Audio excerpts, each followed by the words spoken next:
اگر تم پوچھو کہ اللہ عز و جل کے لیے دوستی رکھنا اور ملاقات کرنا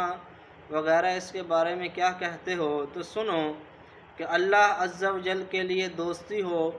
اور اس سے ملنا یہ عبادت الہی کے جواہر میں سے ہے، اور یہ اللہ عز و جل کی قرب کا ذریعہ ہے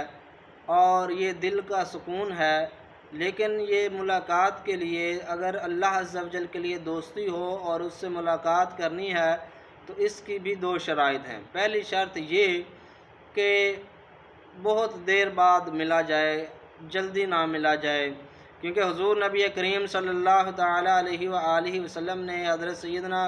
ابو ہریرہ رضی اللہ تعالیٰ عنہ سے ارشاد فرمایا تھا کہ کبھی کبھی ملا کرو، اس سے محبت بڑھتی ہے۔ اور اس کے علاوہ یہ ہو کہ ملاقات میں ریاکاری وغیرہ نہ ہو، کیونکہ یہ بھی ایک